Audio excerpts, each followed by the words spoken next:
Hello squad. இப்போ பார்த்தீங்கன்னா next month நீ எடுத்துக்கூடா.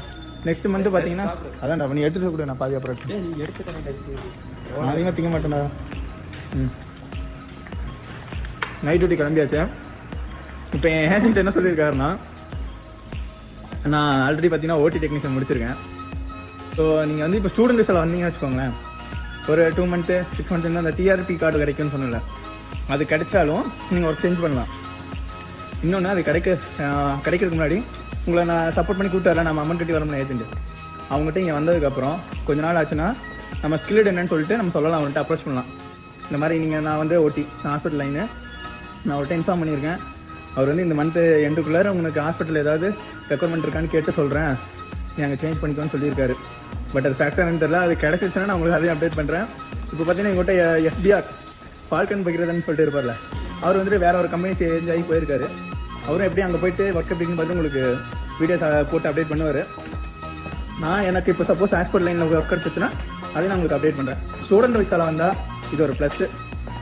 எப்போனா நீங்கள் ஒர்க்கை சேஞ்ச் பண்ணலாம், எக்ஸ்ட்ரா சேலரி கிடைக்கும். இப்போ நான் 60K வரேன்னு வச்சுக்கோங்களேன். இப்போ நான் ஃபஸ்ட்டு நான் வேறு ஹவுஸுக்கு வந்தப்போ 60K, இப்போ நான் வேறு ஒர்க்கை சேஞ்ச் பண்ணப்போ 68 வாங்கிட்டு இருக்கேன். அதே மாதிரி நீங்கள் ஒவ்வொரு ஒர்க்கை சேஞ்ச் ஆகும்போது ஸ்டூடெண்ட் விசாவில் வரனால ஒவ்வொரு ஒர்க்கு சேஞ்ச் ஆகும்போது அதுக்கு நம்ம சேலரி இன்க்ரீஸ் ஆகும், ப்ளஸ் உங்கள் ஸ்கில்டு ஒர்க்கும் வாங்கிக்கலாம். ஸோ உங்களுக்கு நான் என் சைடில் இருக்கிறத தான் சொல்கிறேன். உங்கள் யாரையும் நான் வந்து ஸ்டூடெண்ட் விசாவில் வாங்கன்னு சொல்லி நான் சொல்லலை, கம்பல் பண்ணலை. உங்களுக்கு என்ன தோணுதோ அதை நீங்கள் பண்ணுங்கள். ஒர்க் விசாவில் வர பெனிஃபிட்டும் ஸ்டூடெண்ட் விசாவில் வர பெனிஃபிட்டும் நான் சொல்கிறேன். பிடிச்சிருந்தா லைக் அண்ட் ஷேர் பண்ணுங்கள், சப்ஸ்கிரைப் பண்ணிடுங்க.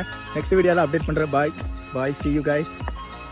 தென் இன்னொரு விஷயம் guys, நீங்கள் ஸ்டூடெண்ட் விசாவில் வரும்போது ரஷ்யா வந்து ரீச் ஆகணும், இமிக்ரேஷன் சொல்லிட்டு ஒரு ரூம் இருக்கும், அங்கே உங்களை வெயிட் பண்ண வைப்பாங்க.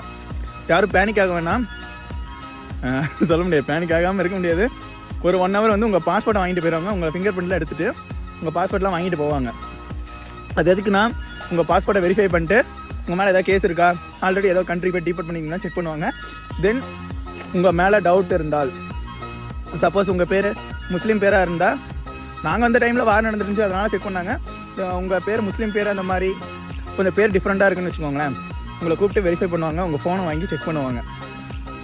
தென் உங்கள்கிட்ட கேஷ் இருக்கான்னு பார்ப்பாங்க. நீங்கள் கேஷ் வச்சு எங்கே போகிற, எங்கே இருக்க, என்ன இதுன்னு எல்லா டீட்டெயில்ஸும் கேட்பாங்க. அதனால் பேனிக் ஆக வேணாம்.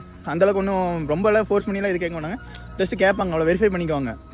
ஒரு சில பேர் எனக்கு தெரிஞ்ச ஸ்டூடெண்ட்ஸ் வரவங்க சப்போஸ் 35 ஏஜ், ஒரு 32 அந்த மாதிரி இருக்குன்னா தயவு செஞ்சு ஸ்டூடெண்ட் விசாவில் வராதிங்க. வந்தால் உங்களுக்கு தான் ப்ராப்ளம். தென் இந்த மாதிரி போகிற வழியில் ஆப்பிள்லாம் கிடைக்கும், பொறிச்சு சாப்பிட்டு நைட் டியூட்டிக்கு போயிடலாம், வேறு ஆப்ஷன் இல்லை.